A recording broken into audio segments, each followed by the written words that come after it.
Man, y'all already know, man. It's your boy Drizzy Drake coming to you, man. Whenever y'all in LA, man, tapping with my man Don Pax, man. He got all that shit, man. Y'all be putting in your arm, he got that, man. Y'all be off that fence. It's whatever you want to do. Y'all still on them 30s. You gotta fuck with Don Pax. Perk 80s. You know what I'm saying? Like, I heard you like him young. Get out the way, man. Get out the way. Get out the way. Get me out the way, homie. You a lame too. Hey Drake, you on the phone with an A minor. Let's do. All bets are off because of that. That alone causes all bets to be off. I agree with you. Everything else is fair game. Jake said it again, folks. He's poking the bear that is Kendrick Lamar. But this time he might have bitten off more than he can chew. Because Pusha T is back in the picture. And there's talk of a joint, Kendrick and Pusha diss track being in the works, and word on the street is that these two have something huge on Drake that could destroy more than his reputation. See, Drake still hasn't learned his lesson, and he recently threw shade at Kendrick again with some weird Instagram posts. Not only that, but Drake also came for Kendrick's longtime affiliate Schoolboy Q after Q's show in Toronto was cancelled, so the fact that Drake is continuing with his antics shows he still doesn't get why Kendrick called him a colonizer, and fans are now wondering, is Drake really clueless about the culture he's trying to be part of, or is he just doing all this for clout? Either way, it's not a good look for the 69 gods. So are Kendrick and Pusha T really about to bless us with a joint Drake diss track? Let's get into it. Are you prepared for more Canadian myths to come your way though, sir? Come on, man. Listen, man. I'm prepared for everything. The culture vulture exposed. So let's first break down this whole culture vulture thing and see why Drake's in hot water. What exactly does it mean to be a culture vulture in hip-hop? It's not just about borrowing a few beats or styles. We're talking about someone who takes from a culture, especially one that's been marginalized, without really getting what it's all about. Now, Drake's been accused of this more than once. Remember that photo Pusha T used for the story of Added On? Yeah.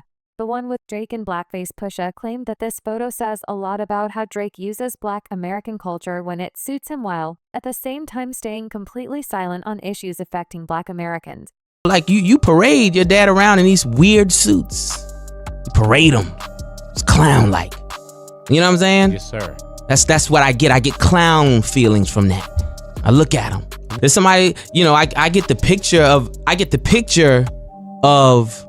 the actual photo that I used Of the blackface. of the blackface. Right. And I'm like, okay, it makes sense. You parade your dad around. This is done in '08. This was done in '08. You don't even know that that's not right. That you like, there's no explanation for that to me. Man, I'm Pusha T. Yes, Like, listen, the biggest highlight of my life happened in the past few years. Me messing with like Obama and prison reform and so on and so forth. Like, Brother's keeper. yo, yeah, like, come on. Like, this is me, right? Dope boy, blah, blah, blah, you know, everything. This is real me. Like, you are silent in all Black issues, Drake. You really are. You are really, really silent. I don't hear about anything. You don't stand for nothing. You don't say nothing about nothing. You don't. It's just what it is. Like, you have all the platform in the world. You were so passionate back then. No, you weren't. That's number one. That's what I know. Number two, you gotta think about who a person really, really is, and it's like, okay, bang. That's why it's okay. That's why it's okay for you to take a photo like this. You didn't even know it was right. You don't even know how fully. You don't know where you stand at. Mm-hmm. You don't know where you stand at. Oh, that's why you gotta, you know, you highlight your dad clowning like that. Oh, you know, you run to the Memphis. Oh, I'm Memphis, Houston. That's my Black side. You never related. From a place where it's a true mosaic, you know, we're to me the most open-minded place you can possibly find yourself. So I don't ever look at it as that, you know, but there are other places that you go where it's just not so, it's not that simple, you know. And yeah, I never looked at it as overcoming anything. I was just like, man, I just got to be a good rapper. But, you know, to a lot of other people, they were like, wait, what? You're Canadian, you're Jewish, and you're half, you know, it's just like mind-blowing. However, Kendrick, Pusha, and others already made it clear. It's not about Drake's skin tone or nationality. it's deeper than that. It's the fact that Drake picks and chooses parts of Black American culture to use for profit. But when it comes to real issues or Black trauma, he mocks and disrespects them. Drake used slavery as a punchline in multiple songs. But as many fans pointed out, imagine the uproar if Kendrick used something like the Holocaust as a punchline. The fact that Drake made a joke about the freedom of slaves shows you that he knows nothing about our ancestors, nothing about Black pain, and nothing about slavery. One fan said, imagine if Kendrick said the tattoos he was burning were the tattoo numbers of Durr's Holocaust ancestors. It wouldn't be a joke, would it? White boy, Black pain's funny to you. And then more recently, there's also been a lot of discussion about Drake's blatant disrespect for hip-hop legends, particularly those from the West Coast, and West Coast is not letting Drake get away with this. The West Coast strikes back. Let's talk about why the West Coast is so important in hip-hop. We're talking about legends like Tupac, Dre, Snoop Dogg, and Nibbu.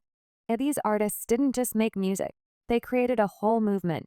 They put the West Coast on the map and gave voice to experiences that weren't being heard before. So when Drake comes along and starts disrespecting this legacy, like using Tupac's AI voice to diss Kendrick, or claiming that he gets more love in Kendrick's city than Kendrick himself, yeah, that didn't go over well. By the way, too, Estate and family publicly condemned Drake for this. Tupac's brother called it a cowardly move, while the lawyer for the Tupac shocker estate, Howard King, said it was a flagrant violation of Tupac's publicity and the estate's legal right.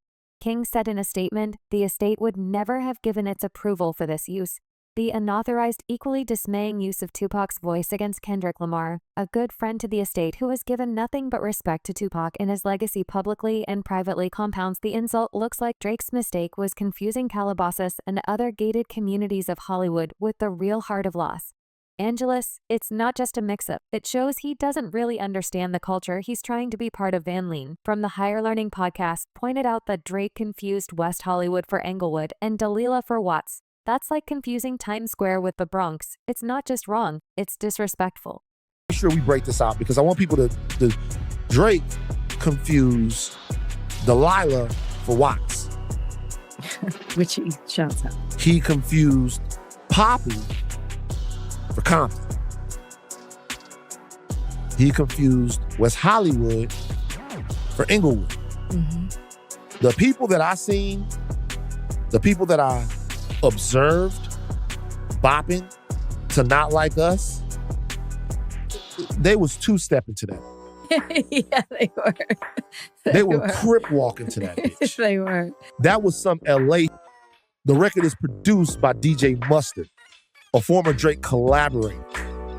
When it was time for people to coalesce in Los Angeles, not in Hollywood, not in Calabasas, not in West Hollywood, not in Santa Monica, not in the places you might go, not in Beverly Hills, not in the places that people from outside of Los Angeles think are Los Angeles, right? Right. When it was time for people to coalesce around the record, the people I seen dancing to it was Shamika and them, Big Ron, Lil CC. You know what I'm saying? People like that. People like the people from the O-Bottoms. You know, people that are going to die that are from LA. People get their LAs confused all the time. The West Coast isn't letting this slide. At his pop show in Englewood last month, Kendrick fired shots at Drake for disrespecting West Coast legends, referencing Drake's purchase of Tupac's ring, and using Tupac and Snoop's AI-generated voices.